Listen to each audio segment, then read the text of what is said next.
이때 그만둬야 했나? 아니 이때? 때는 바야흐로 2년 전 MZ세대 한 명이 업무에 갈려나가고 있었다.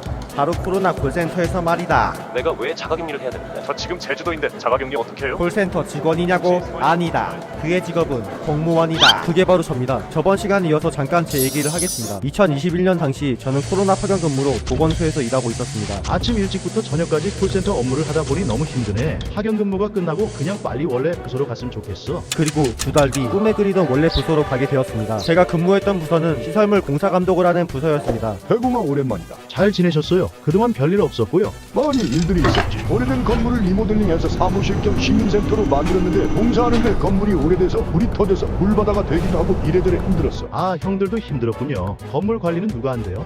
그게 때는 바야흐로 한 달 전 건물 리모델링 관련 회의가 진행되고 있었던 것이다. 이 건물을 리모델링해서 사무실로 쓸 겁니다. 그럼 건물 관리는 누가 하지? 우리들 중 한 명이 해야 되잖아. 과장님 부서가 주무 부서이니 과장님 측에서 하셔야 되지 않을까요? 우리가 주무 부서이긴 하지만 과장님네 부서에는 시설 관리를 할 수 있는 공업직 공무원들이 계시니 과장님네 부서에서 하는 게 효율적일 것 같은데요. 공무원들끼리는 새로운 업무가 생기거나 누가 해야 될지 애매할 때 일명 업무 핑퐁 현상이 생깁니다. 업무를 가지고 탁구를 치는 거죠. 예를 들어 도로에 동물의 사체가 있으면 도로과가, 인도에 동물의 사체가 있으면 위생과가, 죽지 않고 살아있으면 업체가 들어갑니다. 그럼 만약 도로에 반, 인도에 반 걸쳐져 있으면 반만 살아있고 반은 죽어있으면 과 같은 상황이 있을 수 있어 서로 업무를 떠밀다가 부시장님한테 정해달라고 하게 되는 경우까지 있습니다. 하지만 결국 누군가는 해야 되기 때문에 해당 부서의 업무 포화도와 상황에 맞춰 알짤짝까센하게 처리해야 됩니다. 일부 부서가 양보를 하는 거죠. 하지만 종종 빌런 팀장님 중 수인남을 자처하시는 분들이 계십니다. 하하, 다들 걱정 마세요. 우리가 하면 되니깐요.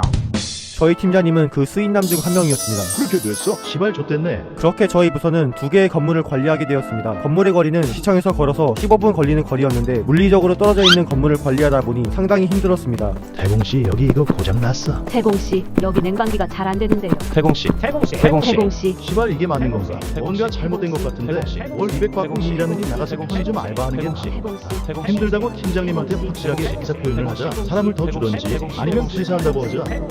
팀장님 저 할 말이 있습니다. 뭔데? 건물 관리요. 2개를 동시에 하기 너무 힘듭니다. 일할 사람이 더 있어야 될 것 같습니다. 왜 못해? 그냥 하면 되지. 시발 나는 이렇게 힘들게 일하는데 이 새끼는 게임만 하면서 나보다 월급을 많이 받고 일이 너무 많습니다. 이대로 가다간 저는 그냥 퇴사하는 수밖에 없습니다.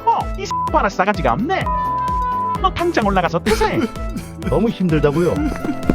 대공아 괜찮냐? 저 사람 원래 그런 사람이잖아. 너가 이해해. 힘든데 버티는 수밖에 없다는 게 X 같아요. 진짜 저 퇴사할 거예요. 팀장님이시네. 아까 나한테 한 말을 사과하러 오신 건가? 박태공, 네. 그만둘 거면 내년 1월에 인사이동나니까 꼭 그 전에 그만둬라. 아, 상식적으로 이해하면 안 되는 사람도 있구나. 저는 이때 한번 깨달았습니다. 세상에는 이해하면 안 되는 사람이 있다는 걸요. 그래서 퇴사했냐고요? 아니요. 퇴사하고 먹고 살 자신이 없어서 계속 다녔습니다. 도망친 곳에 낙원은 없다라는 말도 있잖아요. 뭔가 이 상황에서 퇴사한다고 과연 상황이 나아질까? 그런 의구심도 들었고요. 그래도 간절해서 들어온 공무원이지 않습니까? 그래도 버티다 보니 상황은 좀 나아졌습니다. 시간계산을 세워 시설물 관리해주는 영역회사와 계약을 맺었고 청소 여사님 2명, 시설물 관리하는 남자 직원 1명을 채용했습니다. 그래도 쉽지 않았습니다. 영역회사 직원은 결정권이 없기 때문에 결국 모든 의사결정은 공무원이 해야 되고 물리적으로 거리가 떨어져 있는 건물 2개를 관리하기는 쉽지 않았기 때문입니다. 몸과 마음은 달려나가고 있지만 일을 많이 하는 나는 조직에 꼭 필요한 사람이다 라는 자존감 하나로 버티고 있던 나날들이었습니다. 라고 생각하던 어느 날 팀장님 이제 슬슬 연말이 다가오는데 직원을 새로 뽑던가 내년도 용역회사 예산을 세우던가 해야 될 것 같은데요. 잠깐만. 직원을 새로 뽑는 게 낫지 않을까? 아니야. 용역회사를 쓰자. 아니야. 직원을. 아니야. 용역회사를. 팀장이 업무를 가지고 이크에크를 시전했습니다. 결정을 제대로 못 내린 거죠. 그러다 문득 야, 근데 솔직히 저쪽에서 건물 관리해야 되는 거 아니냐? 미친놈아, 네가 일을 가지고 온 거잖아. 그쵸, 건물에 상주하고 있는 부서에서 관리해야 된다고 생각합니다. 그럼 공문 보내. 저쪽에서 관리하라고. 라고 시키기는 했지만 저희 팀장님을 다른 부서에서도 대부분 싫어했습니다. 싫어하는 사람이 부탁하면 들어주는 사람은 별로 없겠죠. 저는 그냥 공문서로 다른 부서와 싸움만 했습니다. 야, 관리 안 하면 카스 끊는다고 해. 카스 안전관리자는 상주하는 사람이 하게 되어 있어.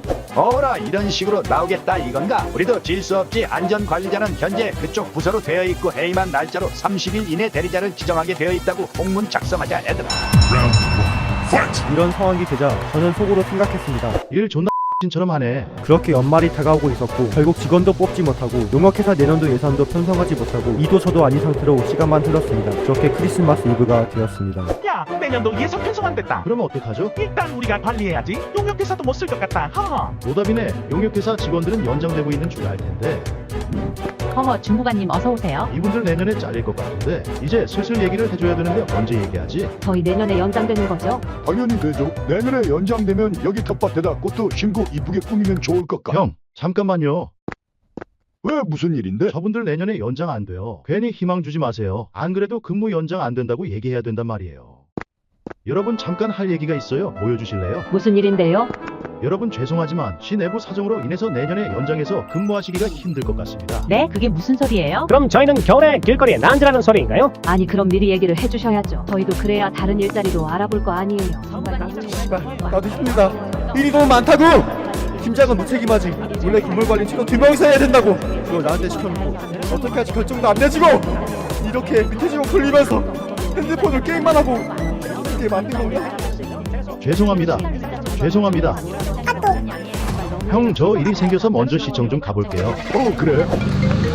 아니, 주관님 좀 전에 얘기 들었습니다. 저희 업체가 연장이 안 된다고요. 그게 무슨 소리입니까? 죄송합니다. 시 내부 사정으로 인해 그렇게 결정되었습니다. 아니, 시청이 무슨 구멍가게도 아니고 그렇게 마음대로 결정하는 게 어디 있습니까? 저희는 당연히 내년까지 되는지 알고 직원들을 채용한 건데 이게 말이나 되냐고. 야, 이 새끼야. 내가 내는 세금으로 먹고 사는 주제에 시민들을 위한 행정을 하는 게 공무원 아니야? 갑자기 잘린 사람들은 어떡하라고? 이게 시민들을 위한 행정이야? 내가 왜 이런 욕을 나랑 직원들 들어야 되는 거야? 시민들을 위한 시민이 만만하냐? 시민이 나도 시민이야!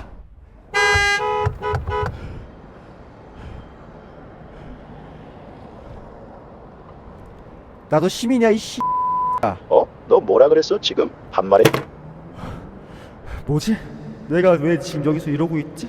나 왜 욕을 듣고 있지? 왜 지금까지 그렇게 열심히 일을 했지? 뭘 위해서? 한 거지? 고작 이런 걸 위해서? 난 그저 내가 뭘 위해서 이렇게 열심히 일을 했던 거지? 라는 질문에 저는 답을 할 수 없었습니다. 그동안 힘든데도 불구하고 나는 조직에 꼭 필요한 사람이다 라는 자존감은 한순간에 무너져 내렸고 저는 극심한 우울감이 찾아왔습니다. 대공아, 밥 먹으러 가자. 괜찮아요. 입맛이 없어요. 그럼 우리 먼저 간다? 제 요즘 상태 이상한 것 같지 않아요? 극심한 우울감과 무기력감, 싫어하는 상사, 과도한 업무량, 저는 더 이상 여기서 버틸 수 없다는 판단을 내렸습니다. 그리고 인사고충을 쓰게 되었고 인사팀에서는 이런 점을 참작해주어 저를 다른 부서로 발령을 보내줬습니다. 열심히 일을 했지만 남는 건 높아진 간 수치, 탈모 증세, 그리고 너덜너덜해진 멘탈이었습니다. 사람이 멘탈이 무너지는 건 한순간이지만 회복되는 건 오랜 시간이 걸리더군요. 다시 정상적인 멘탈을 회복하는데 약 1년이 넘는 시간이 걸렸습니다. 저는 이때 한 가지는 뼈저리게 깨달았습니다. 무너진 마음은 다시 돌아오는데 오랜 시간이 걸린다. 그럼 마음이 무너지기 전에 빨리 직장을 그만둬야 되는 건가? 근데 그만두고 먹고 살 게 없는 사람들은 어떻게 해야 되지? 참고 버티는 수밖에 없는 거야? 저도 힘들 때 계속 그만두고 싶다는 생각을 하루에도 수십 번을 했습니다.